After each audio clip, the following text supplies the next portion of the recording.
up, thumbs up.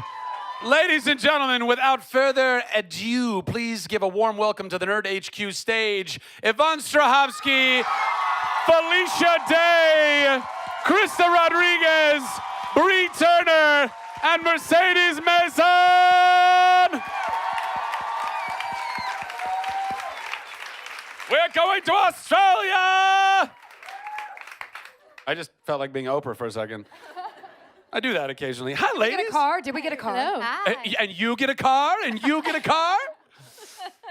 So you guys know the drill. You guys know the drill. There's so many questions that I'm sure You're are looking burning. very like sexy, kind of just like slouching. I do. I kind of sit like, back. comfortable. I sit back and creep back here sometimes. Just a little I put my creep. head around and just be like, look at that panel. Pretty great, right? And just chime in occasionally. You need a martini. Rawr, next. Yeah, see? Yeah, see? You're pretty, but I don't know about the dancing. I don't know about that. So who has questions? Let's open it up. And you guys get to pick them, by the way. I'm just kind of sitting back and making sure things roll. So you guys Fight to get the death. Go. Go ahead. Yes. You get a car. Hello, everyone. I love this is like my favorite panel of the year, so thank you guys all so much for doing this. It's really lovely to see all of you up here. My question is, if you guys had a story or like a kind of vein of story that you wanted to see told or you wanted to tell, what would it be? I have a story. A story for like film or television or just anything in particular. I have always wanted to tell a story of my parents migrating to Australia because I feel like that's a story that a lot of people could relate to. And, you know, Australia is obviously very multicultural, as is America, and I feel like that would be something that a lot of people could relate to. So, yeah, that's a story that I would like to tell. Well told. Well told. It's been told. Felicia? I've always been really obsessed with the labor movement and the suffragettes and the Triangle Shirtwaist Factory. I know this is very much up my alley, which is comedy. But that's always, I have a book on my shelf about the Triangle Shirtwaist Factory where all these young women got burned to death and then they changed all the labor laws, and it was kind of tied into upper class women advocating for women's rights and voting and all these things. And it kind of, I'm sure there's been a movie about that, but it never was, I don't know. My burger, I had a burger today. That's a good story. I was crouching on the street eating a burger, and people are coming to take pictures next to me. I was like, I want to tell the story of that burger. How did it come to be in your belly? it was Burger Lounge, and the guy recognized me, and he rushed my order and gave me a T-shirt. So thank you, Burger Lounge guy. That was probably can get you fired, but I'm sorry. That was really nice of you. Krysta? I'm stumped on this, but I will tell the story of what happened to Yvonne and I on the way here. Yes. Which is that we had a little golf cart to come pick us up, and we got pulled over for not wearing our seatbelts, and we got tickets. We all got tickets. And the guy was just gleeful. He was so excited that he was like, you're all getting tickets. It was like a you got a car, you got a car, you got a car situation. And we all got them. And I was like, well, they want badass women. We just broke the law, mother. Like broke it hard on the way here. So I want to tell that story of how we were victimized by a Comic-Con police officer. But here we are, stronger, better than ever. Do they even have seatbelts on a golf cart? They do, and they're so weird. And then, like, I can't wear one across my chest, long story. And I was like, can I have it? And he was like, no, it must be across your chest. I was like, this is ridiculous. Did you show him that you can get out of the golf cart and run faster than the golf cart? And all the people dressed as, like, the Silver Surfer are like, oh, man, sorry about your luck, suckers. And we were like, it was really embarrassing and cool. And, yeah, it took us 45 minutes to get here because of it. So that's my story. Bree? Oh, well, I guess we're going to go with personal stories for me, but I'd like to tell the story because I was a young girl, a young dancer, and I used to do competitions. And I like to tell the story that I learned how to do full face makeup at like age 6, and I was wearing a G-string by age 11. And it's a little toddlers and tiaras Earmuffs. meets the dance competition scene. I think that might make a good reality show too. You know, it could be either one. I wish it was a suffragette or immigrants from Australia, but I'm gonna go with pretentious. I'm so go with embarrassed. what I want know. to be in your story. That sounds great. That's my story. Wow. Oh no, now I'm gonna make it all political. Okay, 2 stories. One, I want to tell the story of how Yvonne came to America because I love her, and I just want to hear that story all over again. And 2, I was lucky enough, all seriousness, to travel to Morocco, and there's a group of women who you don't traditionally get divorced, and these women have banded together. They've created their own sort of community, and they make their money in Essaouira by creating argan oil by hand. So I think it's really beautiful that these women are so strong. They're able to sort of fight against society and what they're told. Like I said, they're not supposed to divorce. They're sort of outcast because of it. And they're still able to live in this beautiful community of women supporting women. And I just, somebody has to tell the story. Yvonne, tell it. You would be so good at it. You and I need to go to Morocco. To Morocco?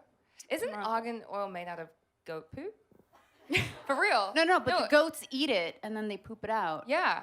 Yeah, It's- they the like oil is climb the derived from argan goat tree. poop. They eat it, and then you collect it because it ferments Yeah. in the goat's tummy. Goats, there's goats. Goats. I'm telling Mercedes and I have a sick obsession with goats, actually. Obsession. You guys seen goats screaming like humans? It's on YouTube. Oh, it's my amazing. favorite. And the little baby goat. Yeah.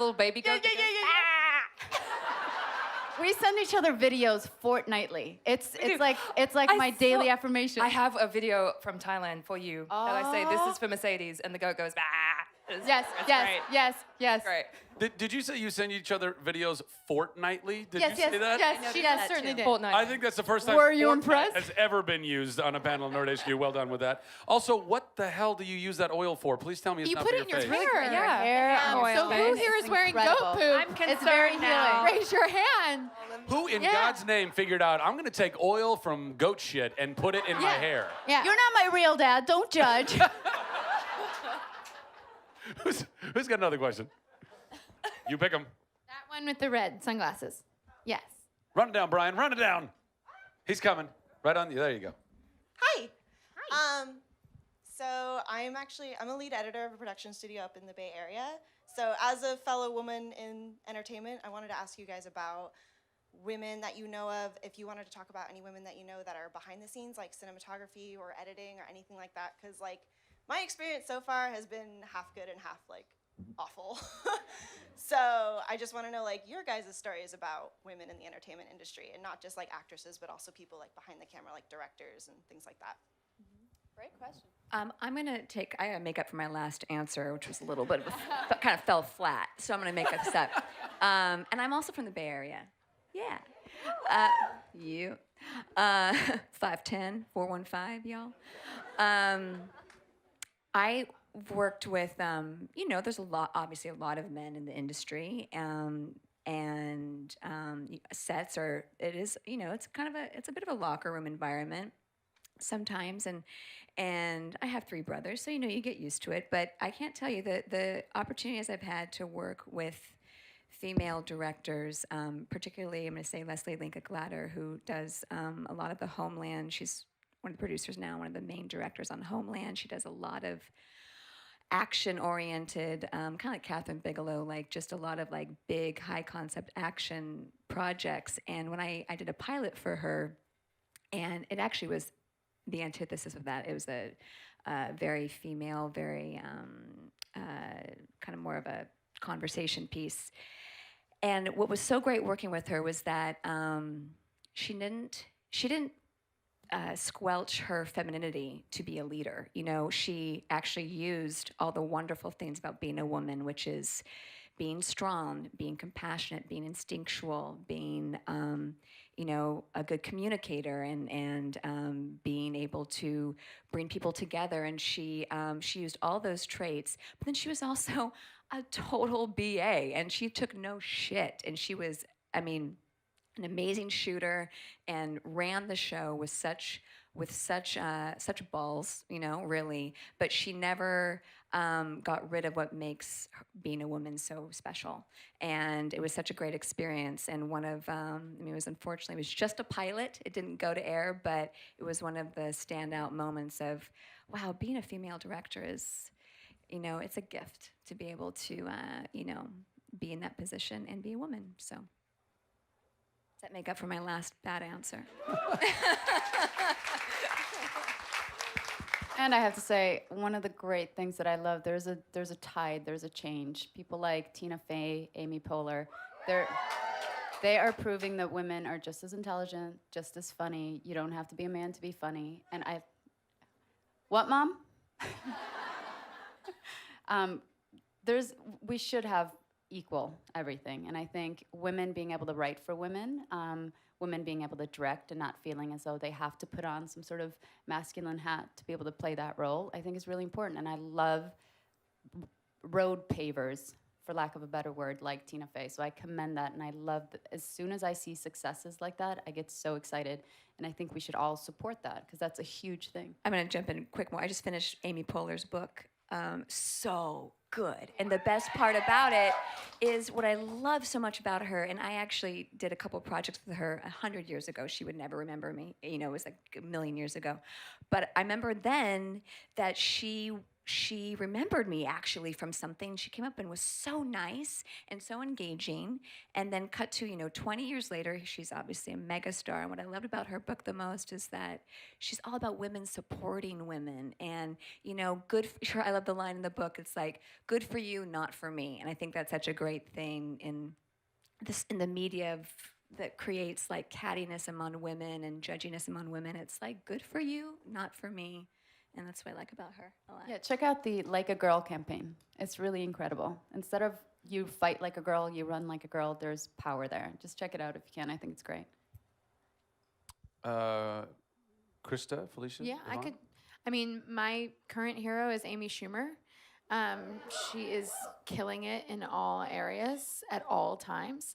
And what I love about what she's doing is that she's bringing to light things that women almost don't even know that we're not equal in.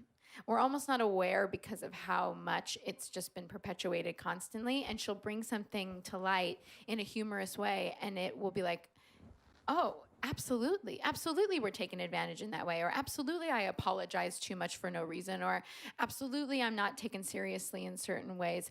And you don't notice that until it's put in front of you, and then it incites change in a way that she intended, but is so subversive and hilarious that we're all kind of collectively becoming aware of it at one time. And I just think that she's a genius and an amazing actress to boot. She's not just a comedian that was like, I'm going to try acting. She's an actress who happens to be hysterically funny and paving the way for a lot of women, which is exciting. She writes and directs and stars in that show, and it's really cool to watch.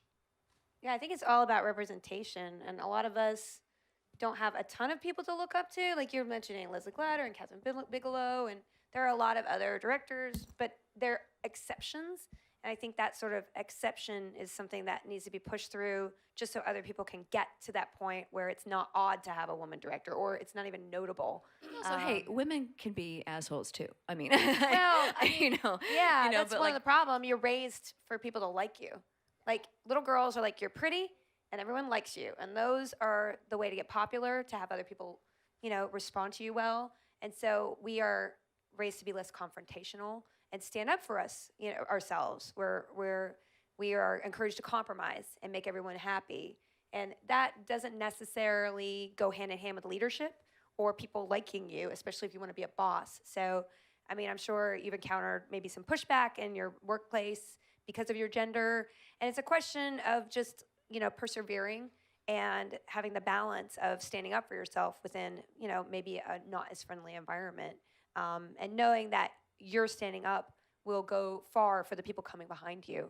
Sometimes you have to be out front, right? And I think this is a generation who is out front, really changing the paradigm of girls can be geeky, girls can be directors, girls, stories are just as valid as men's. Is there someone, a person in general, a woman in general, that you see, a name that you have a lot of respect for, that's behind the camera? Yeah, I do a lot of different things, and like Sheryl Sandberg's book is amazing. Hillary Clinton is, if you've really read one of her books, she's kind of really inspiring. And Nora Ephron was somebody who I grew up always sort of idolizing. So there are a lot of leaders out there, especially, but in entertainment, it is kind of, you hit a little bit of a ceiling. It's like, you can be good, but don't be good enough to be my rival, because then I'll bat you down. I mean, it really is. I mean, the more I'm in this business, I see that, oh, there's that glass ceiling that really is a thing, but it's not even conscious among people. I think it's just subconscious. Vonnie? I think it's a really important point. Someone, I think you said it, Krysta, about women, so that it's equal on a set you rock up, and it's not noticeable that, oh, it's a woman director, because so often, even I do that. You go to set and it's like, oh, it's a female director. It's like, it's a thing. So Like a female cab driver. yeah, it's a thing. You're like, oh, so hi. it would be great to have that eventually even out. But I mean, I kind of spoke about this yesterday, because it's very much in the media right now, all the female issues and how there's not enough roles and all that stuff for women. And I know something that I read about recently, I think Reese Witherspoon has created a company specifically to create roles for women. How long has she had this company for? It's quite recent, I think. It's like a year old, I think. Yeah. So that's something that's inspiring to me. And also, I wanted to also mention that it's really inspiring to work with super strong women and fun women and women who embrace each other behind the camera as well. I know in my experience, like Mercedes, for example, I mean, we met on the set of Chuck, and we've been besties ever since. And I've been so lucky to experience women who support other women, and we can have that camaraderie and support each other through our careers and our lives. So cheers to that as well. Might I point out really quick also, Felicia, I mean, you are someone who has done a tremendous amount of work behind the camera. You've built your own little empire in Geek and Sundry, and you really have, and you are fighting in that respect. I mean, I just wrote a book, and I think, the way that I was raised, I was homeschooled, so I was not in school, and I was not around anybody. So that's kind of why I'm weird, and very awkward socially. But I was never told that girls don't like certain things, and I was always measured by my achievement. Knowing, my dad would be like, "Learn Morse code, and I'll give you $10." Oh my God, So I never knew things were not appropriate for gender, and that's why I think I see a lot of the things that we unconsciously accept as, oh, that's not a girl thing, or that's a boy thing. I don't see those as much. So I see, in fact, the stereotypes that are around us every single day that influence us subconsciously about our own sexuality and about other people's sex. And I mean, just drive down the street and imagine a guy as a girl in any advertisement or cinema.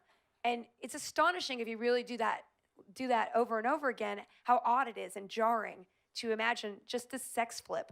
And then you get to see where we're kind of endemically told that women are this kind of role or this kind of heroine, and this is a man. And I don't know, it's something I do a lot. So whenever we, on this panel, just by representing the characters that we do and us talking to people, can change people's mind a little bit and open the door for other people, that's really where the long-term change, where we can just all be together or achieve what we want to achieve regardless of gender. Rock and roll.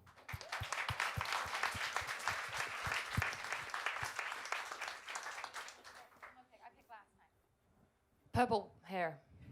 Ooh, purple hair. Purple, gray, blue. Will it be easier if I pick instead of making you guys pick? Yes. You should pick. I'm getting a yes. Okay, Please I'll do pick. that. I'll be the picker. Hi, I love all of you, so thank you all for coming. I'm going off of Felicia's last question. We are seeing gender-bent Ghostbusters, for lack of a better term. They just came out with a cast photo, and they all look amazing. Is there another movie with like a mainly male-led cast that you would like to see maybe flipped and remade? Or would you prefer to see more original content with a mainly female cast? I remember hearing. Oh, sorry. Question. No, I just remember hearing that Olivia Wilde, they did a reading of The Hangover with all women, and they changed it, and it was hysterical, and it was just sort of to prove that women are funny and stories can be told with a group of women that is raunchy and interesting and sort of not damsels in distress or whatever. So I think something to actually see that come to fruition would be kind of fun to see that movie. I know even in situations where I've been, I was a part of something where there was sort of a precedent of a show that a male was very promiscuous, and then when our version of it, there was a female that was very promiscuous, and she was made to not be that way at all because she would not be likable. It was very, very, likable is a word that gets thrown around all over the entertainment industry for women, and it's just very interesting to, things like Bridesmaids, where you can be a little unlikable a little bit, or you can be not perfect for a second and just let everyone chill and watch somebody be who they are for a little bit, and maybe they'll come around at the end, or let's have a journey. I mean, I think I'm sort of going all over the place, but I'm thinking of even like our show, when Zach and I did a show together, there was a lot of talk about me being unlikable because I started off in a place that was very combative, but I make an arc to where the end, I can open up and understand, and you just have to let people be who they are, and then you'll like them for who they are, and flawed characters are like that. So anyway, I think that something where women can be a little more naughty, for lack of a better word, is interesting to see. So that sort of is a jumping off point, but original content would be even more amazing because most likely a woman will have written it, and that will be also very exciting. Anyone else want to jump on that one? I was just going to say before that, I feel like I read a lot of scripts, whether it's movie scripts or TV scripts that have, the focus of the whole thing is the lead guy. It's, it's an action movie or it's whatever movie, and it's always the lead guy and then the supporting female or whatever. And I always think this could totally work if you flipped it and had it be a lead female, and hopefully we can see more of that happening. That's all I was going to say. Yeah, just talking about the Ghostbusters thing. That's so cool that they're female Ghostbusters, and then they went and announced a male Ghostbuster thing, and I was like, are you freaking kidding me? Like, and is it just going to be like, we'll throw some token lady things at you? I mean, I'm hoping not. That crew is going to be amazing, but it felt like it undermined the whole thing to immediately announce it. I was just like, well, let them be the Ghostbusters. Why not? So I see that a lot where people are like, let's do a lady version. We'll give it to you, and then we'll do the real version, I'm not saying that that's this specifically, but I do say that, when I'm on panels a lot, especially in gaming, it's like women in gaming. And I'm like, well, I'm not doing that unless it's gender in gaming. And they're like, oh yeah, it's about gender in gaming. Because men have issues as well. So I don't know. I'm ranting. I like what you just said. That was good. I got snappy. You are snappy. It's Bree, the Mercedes? burger. Bree or Mercedes, do you have any thoughts? Oh gosh. Well, is that true what you just said? Did they really just announce a male? They announced a male Ghostbusters, right? That actually Yeah. is. Well, Yeah. is it Like a month 100% after. official? I know they were like Channing Tatum or something, right? Yes, it was Channing Tatum. It was. Yeah. I was just like, let it breathe, guys. At least let them get into pre-production. It was almost like they were, well, it's fine. I don't know. That's how it came off to me, and I feel like maybe, of course, that's probably not intentional, but it did feel like that, to me. Yeah. No, I agree with you. That actually kind of bums me out because I just saw that photo too on Twitter, and I was like, yeah. Plus the best. I mean, that was like the best casting. I think it's so hard because it's like I'm all about women, and I love this panel, like badass women. Zach, yes, way to go, and I love celebrating being a woman, but I also would like it to be not such a big deal. Like what you just said. How about gender in gaming, not just women in gaming, which is, I think on the money too, is like, and that's kind of what we've said a bunch in these last couple of answers is, it'd be great to just kind of get to the point where it just doesn't have to be a thing. Like you don't go on set and it's like, oh, it's a female director, which we're all guilty of. I do it too. And because it is true, there are more male directors, and that's just the facts right now. But it would be nice to not have it even go into your brain. It's just the best director is doing this job. Who cares what sex? I don't know. That's my answer. Would you want to remake a movie? Would you want to remake a movie with just women? Is there a movie that you think would be really fun to remake that was from men to women? Planes, Trains, and Automobiles. Oh, that's good. That's really I thought about good. that for so long. I think it would be incredible.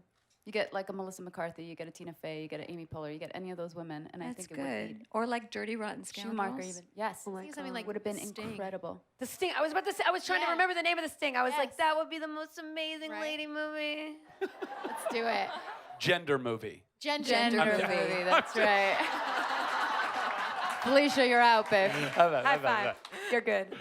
I'm just going to add real quick before we move on from that question. I think there's a lot of responsibility that we have in the entertainment business. And I think with younger generations, they look up and they see, they learn this from somewhere. And like you said, Felicia, you weren't raised with women should do this, girls should do this, boys should do this. And if we get rid of those biases starting today, I think younger generations will gladly grasp onto that because kids are so open and they base who they're friends with and how they think on what they're told. Otherwise, they're bias free, I think. And so if we take that away and we start new generations with, look, you can do anything you want. It doesn't matter if you're a girl, you're a boy, you're transgender, you're gay, you're straight. It doesn't matter. You put your best foot forward and you will be appreciated. If we start that now, and I think we represent that in film and TV and any sort of entertainment form, I think it'll pick up. Maybe I'm glass half full, but I'm hoping. Or I'm gonna jump in front of a train. It's one of those two options. That's all I got. Well, it's interesting. I have a daughter and a son, 5 and 3, and you know, And you look incredible. oh, thanks. I've tried so hard to be just gender neutral with them, but I gotta say, there are just things that are just the way they are, you know, with gender. Like, I do not like to wear pink. I do not like to wear sparkles, and I have a daughter who only wants to wear freaking pink and sparkles, and it is just hysterical. But I think also, kind of along the lines with what you're saying, is just be who you are. And I'm also not going to shame my daughter for loving sparkly, pinky, froofy, blah, you know? And it's like, I mean, it gives me a headache, but like it makes her so happy. And so I support her, and she loves princesses. And I just bought her this book that says, it's like part-time princess, and she's like, you know, a badass girl by day and a princess by night. And I think it's also, we don't want to go so extreme of like, feel bad for wanting to wear sparkle, little girl, or wanting to be a princess, you know, whatever that means. But I explained to Stella, I go, princesses, they do a lot of charity work, which is true.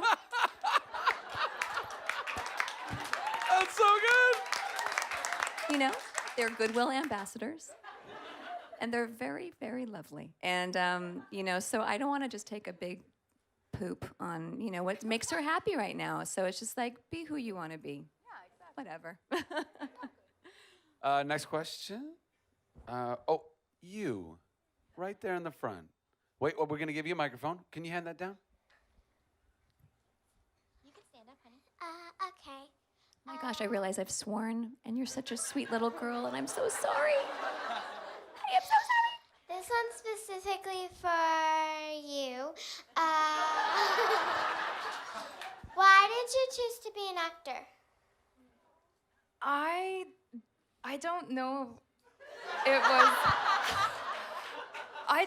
was just always in my system. I was kind of a show-off kid. Like, I liked to come home after school and make videos and bring all my friends home from school and be silly in front of the camera and make my mom film all of us be silly in front of a camera. So I just always used to do all the acting stuff at home, and then one thing led to another, and I started my first acting class when I was 12, and then I just kept going.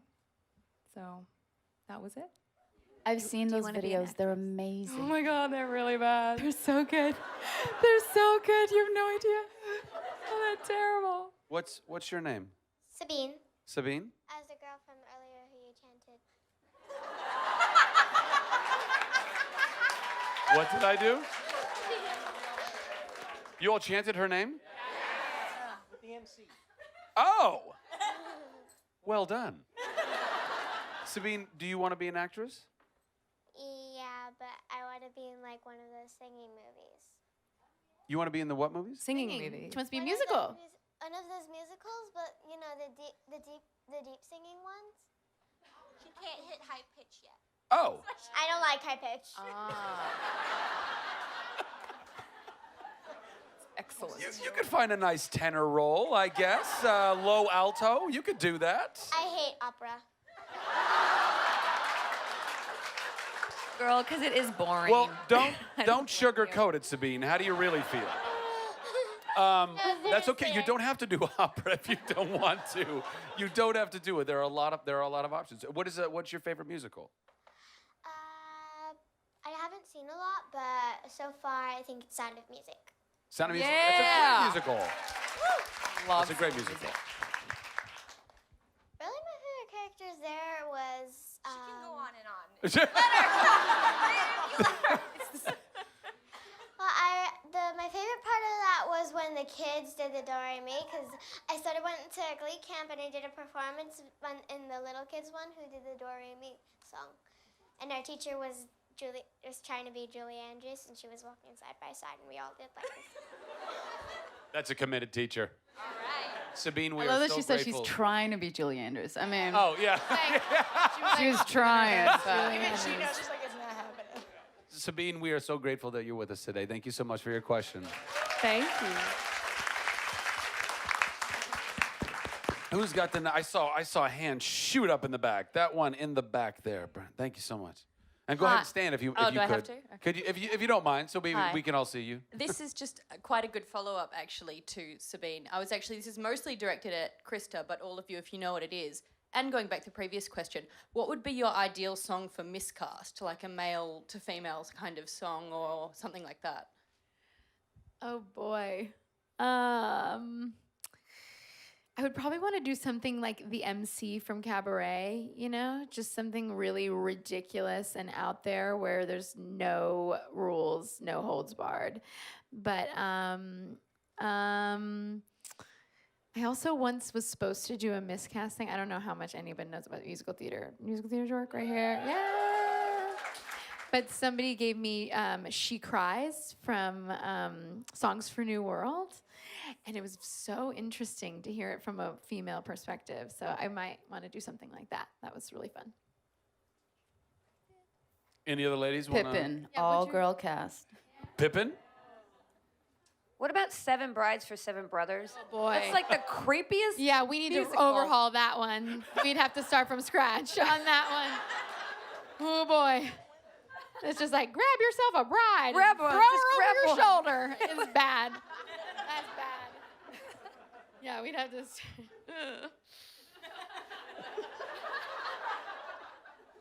All right, next question. Right there. Right down here. Right. You get a mic on your left-hand side. Hi.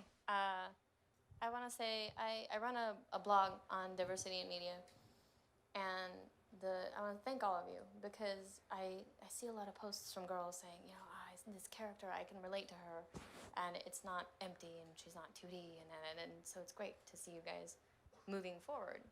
And with that shift in the industry, with everybody saying, we want better roles, and we want better pay, and we want better, equality, do you see a change from behind the scenes in the industry in that direction? And is it intersectional? Like, does it include women of color and women in the LGBTQIA community and disabled women, so on and so forth?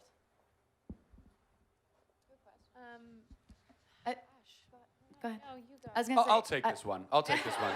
Like, what's your experience about women? I think there's been a great shift towards hiring ethnic women as leads, as we've seen with Scandal and some of these other shows, and I think that's huge.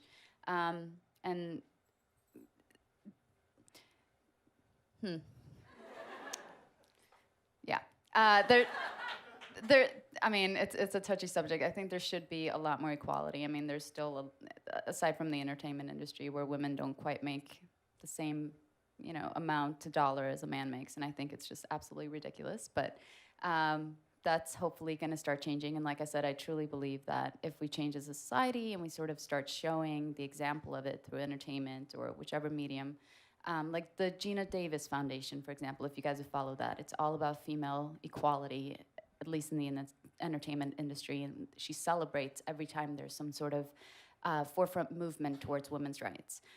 So I think with that being said, and all this movement, hopefully in the right direction, hopefully in the next 10 years, maybe we'll see, we won't even need to have this discussion. Then what are you gonna do, Zach? I'll have the badass gender panel. Am I right? I don't know. We'll all breathe a sigh of relief is what we'll do. Anybody else want to jump on that one? I just think, I think it was great that you even brought up other areas of, there's so many steps to take, and we almost can only do them one at a time. And this feels like our time to step up and kind of forge a path. But there are so many other people that are underrepresented in the industry, particularly even like I think you mentioned disabled, people with disabilities. I just recently did a show, a musical where half the cast was deaf and one woman was in a wheelchair and was completely incorporated, and it was, absolutely a part of the show that no one would have thought twice about. So, there are ways to make it happen, and you just need people that will step up and say, yes, I'm willing to just do it and let everyone deal with it. And but it takes a while, and it takes, sometimes one thing at a time, and hopefully we'll get there at some point with everyone. I think the digital world has opened up a lot of avenues for people to kind of go around the system. I mean, there is sort of an endemic block of men in power positions as far as producers and executives and things, and I think that's slowly becoming a little bit different. But you see, like Broad City, they just made a sketch and now they have a TV show. Like, you see that a lot more, women making their own businesses and finding ways that are not necessarily the traditional path to success. And I think the more places open up like that, the more it will prove that it's about a system maybe holding back equality versus achievement or ability. So it's kind of awesome that way. Awesome. Next question. I saw that hand with the hat and the glasses right there. Yeah. There's your microphone. Hi, guys. Thank you for being here today. It's really great to see all of you. Just a comment, I have goats. They're brats, but they are also awesome. Can we come over? You have goats that are rats? You can come over anytime you like. Brats. They're brats. Okay. They're brats. I was like, that is very confusing. I've never seen a rat goat. Do they scream? Oh my God, I have so many questions. Yes. Yes. They scream? They do? They do. Especially if they get separated from Can their we come friends. over? Yes. Yeah. Yvonne, you literally went like this. What, they scream? They do? What is it? Like, just your posture. And what is your question? My question is for everybody. It's kind of already been mentioned today, but is there one badass woman in your lives that's really inspired you? Doesn't have to be in the entertainment industry. It could be, like, for me, it's my mom. But for you, is there any badass woman that really has inspired you to be who you are today? Well, I would have to say it's my mom, Yes. too. My mom had me in high school, and she was head cheerleader and, homecoming queen and all those things. And she then got pregnant with me, and she never let anyone tell her that she should make certain decisions because she's a certain type of girl. And her whole life was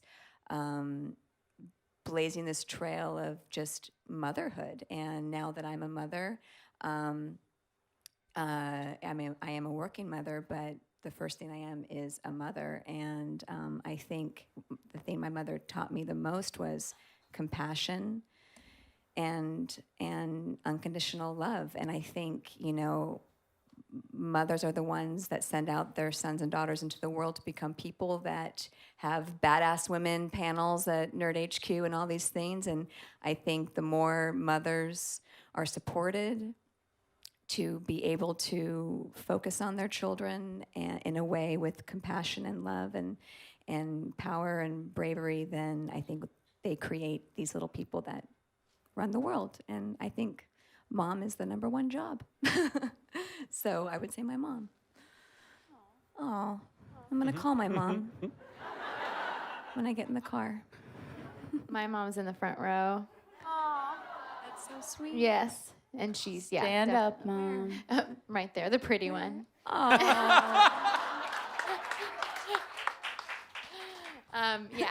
she's been amazing, and she's definitely my inspiration, and a person.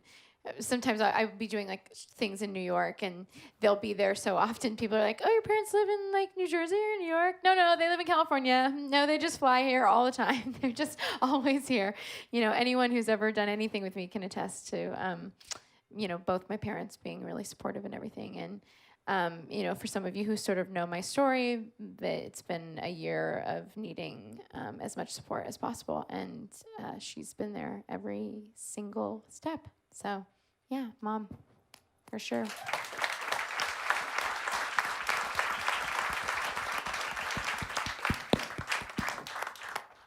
I mean, I'll hop aboard the mom train. There's no beating that, but my mom is definitely not standard and not easy, but she definitely raised me to be different and to be proud of who I am, an individual, and never take no for an answer. So... And, the other people who come to mind are teachers and, teachers and parents. Like, you have all these mentors like, yeah, I love Oprah. She's great. But really the people who have that first degree in your lives, women, especially moms and teachers, those are the people who make us who we are in formative ways. There's really there's no one that can ever be successful without one person that tells them that it's possible, Yeah. And so it has to be whoever... whether it's a teacher or whether it's a counselor or whether it's their parents, because a lot of times it's not their parents. And, for me, it was at age 11 being like, I have to be on stage. I love the smell of the theater. I don't know what to do. And it takes one person, who was my mom, in the car being like, people do this for a living. And then it's like, what? And then you're done. It takes one person to tell you that you can do it. And then you start. Otherwise, who would know? How would you know? So it's really important that there's at least one person, just one. I'm glad you said teacher, because I'm going to give a shout out, and I don't even know if she would ever watch this, but high school teacher, Mrs. Rosenthal, I absolutely adore you. Barely spoke the language, had only been in the country a few years, and that woman made me feel worthy, and she said, have no fear. And I heard it. Some people can tell you things and it goes out the other ear, but I heard it. And ever since, that's sort of been my life motto, no fear.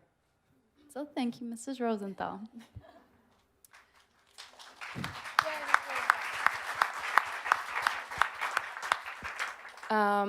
I was going to do my mom, but no, you just reminded me of a teacher. I love my mom. My mom is definitely, obviously. I love your mom, too.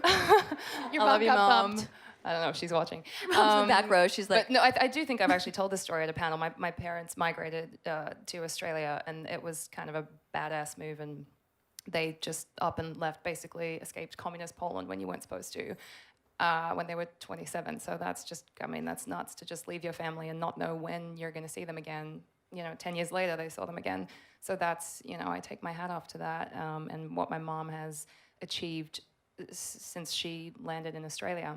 But I also want to shout out to a teacher of mine who was very inspirational to me, and also, growing up as a English second language child, because Polish was technically my first language, I always had a complex about the English language and my ability to speak it and my vocabulary and all that stuff. Like, I used to, if I would hear a word at school, and not know what it is, I would write it on the back of my hand, and then I would look it up in the dictionary, and then I would make sure to use that word in a sentence throughout the day so I would understand it. But when we speak Polish at home, so it was kind of a struggle, and I always had that complex. And there was this one teacher who, Mrs. Halliday, I don't know if she'll ever watch this. You guys are not giving enough credit to the live stream of Nerd HQ. I think both your teachers are super into it. Go ahead. Mrs. Halliday never misses a live stream of Nerd HQ. But no, Mrs. Halliday was just an incredible role model. She just was so inspirational, so down to earth, and just would talk to us girls. It was an all-girls private school that we went to, and would talk to us like just real people, would have an open ear at all times and listen to us. And she inspired me to take, because we had to pick, I don't know what it was like here in the States, but in Australia you have to pick which English level you want to do for your final two senior years. And she asked me which I was going to pick, and I said, well, of course I'm going to pick the low one. And she said, no, you're not. You're going to pick the highest level because you can do this. And I was like, I don't think I can. But I ended up doing it. And I ended up doing really well. And I have her to thank for that, so. And you've spoken English ever since. Yes. I did. We have time for one more question. Oh, wow, you got somebody shouting you out, so I'm gonna go with you, darling, right here. I just wanted to say I'm really excited that you were talking about teachers. I'm an art teacher, and I was like, Yay! woo! My question for all of you would be, if you could play any iconic female character or famous, like, iconic person, who would it be? And maybe why, if you have a person.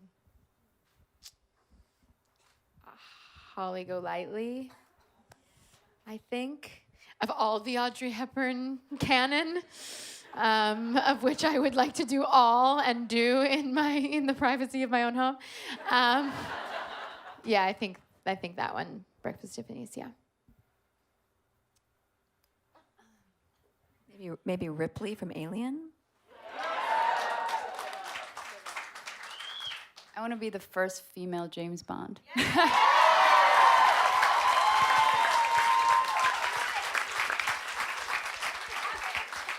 Can I be your Bond girl? You are my Bond girl right now, Bonnie. Oh boy, this is a really hard one. I mean, I think I would want to play. There's a god of the cup, Hebe, in ancient Greek, and I just think that'd be funny to be the god of cups. The goddess of cups. I think she's a girl. It's like, it'd be so stupid. It's so like, hey, here's a cup. Hey, need a cup? Hey, I got what?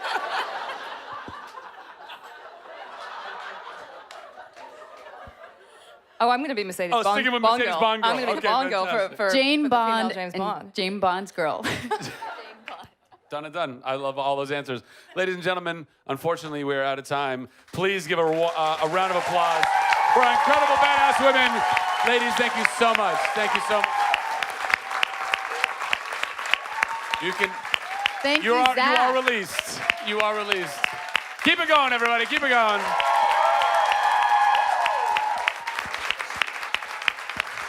Namaste.